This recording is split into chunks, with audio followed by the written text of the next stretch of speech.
these are intangibles but they are Yeah. real. The invisible things are what controls what's visible, right? Yes. And yeah, I agree.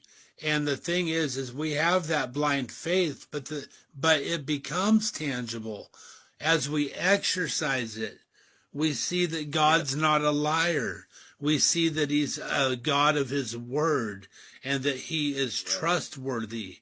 And we see that our lives are actually changing. And why?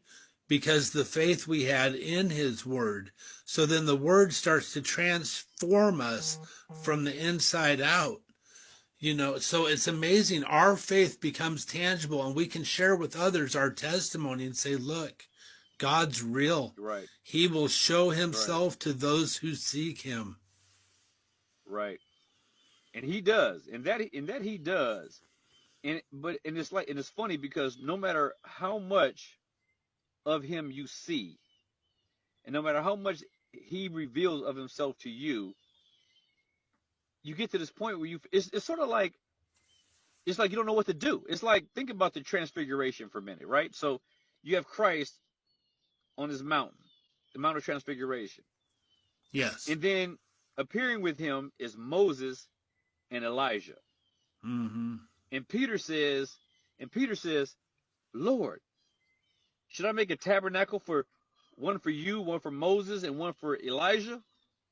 And then it says that suddenly Moses and Elijah disappeared, and God spoke from heaven. The Father spoke from heaven and says to the apostles, "This is my beloved Son. Hear ye him." And then they became fearful and afraid. And then it wasn't until Christ laid his hands on them where they were lifted up and they had this confidence renewed. Mm. But Yeah. what Christ was telling them is that the law and the prophets, Moses and Elijah, they are not on equal footing with me. They spoke of me. They spoke of me. They pointed toward me. But now I am here. The substance of which they are shadows. I'm here with you. So now you have no more need of those things in order to give you comfort that you are reconciled to the Father, my Father. You see what I'm saying? Yes, I do. Christ is our all in all. All in all. He is our all in all. He is our comforter. Just real quick on the topic of the transfiguration. Sure. Uh, my dad gave me a table Bible. It's about 5 inches, 6 inches thick. It's a big Bible and it's old. It's over 100 years old, but it's in mint condition. And I looked Right. up the transfiguration in Matthew 17, verse 5. And Yep. it said when they come down off that mountain that Jesus charged them, tell no man this vision. And so in this Right. old Bible, it was called a vision. And I thought, okay, Right. was that not a real event? Was it just a Uh-huh. vision? So Hmm. that was an old Bible too. So it got Right. me thinking. Right. Well, I definitely believe that that I mean, let's talk about a vision for a second, because I definitely believe they received a vision. I believe that Jesus was there with them. That's no doubt about that. He was there. Yes, yes, He was definitely yes, there.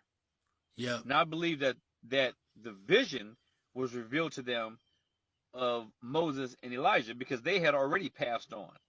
You know, Mm-hmm. Elijah, in fact, was taken to be to heaven and whatever. But then you also look at other aspects like a vision, like for instance, what John saw in the book of Revelation. The Revelation is a vision, but the vision is true. You know, the vision Oh, is true. right, right. You know, so So the go ahead. yeah, yeah. So something that's truly going to take place. The vision that he was given on the Right, island of Patmos, all those things right. will transpire. And with God, he's outside of time. So there's no time for those things to transpire. They're just going to happen. That's right. I agree. I totally agree with that. Yeah, totally agree with that. And I think that sometimes we get too, see, like this in this modern age, it seems like the minutia is what's disrupting so much people in terms of clarity, in terms of understanding certain things. Because but one of the things that we lost in these modern times is somehow people think it is a badge of honor to know nothing, to not have any sense of depth when it comes to the Word of God. You don't need to use your brain anymore. Just rely on these feelings and these emotions and Oh, this sort of and this oh euphoria, yeah. Yeah. right? And we Yeah. know what God says about that. My people are destroyed for what?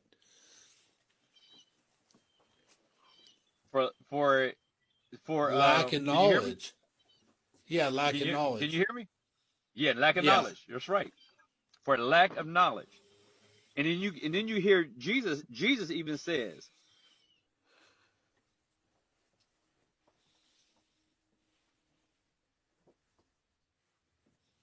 to study, right? Well, you actually were Can you hear me froze up okay? for a minute. Yeah, I can hear you now.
Can you guys in the comments hear me?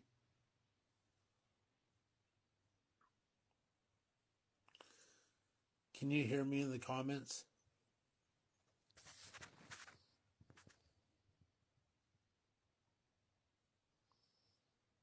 Wow, okay. Yeah, I'm not sure what happened to him. The Bible provocateur. This man is very knowledgeable. I've seen a few of his, been on a few of his lives, and I really do like where he comes from and what he has to say. Um, but I just want to say bless all you guys. I'm probably going to join this live again when he gets back.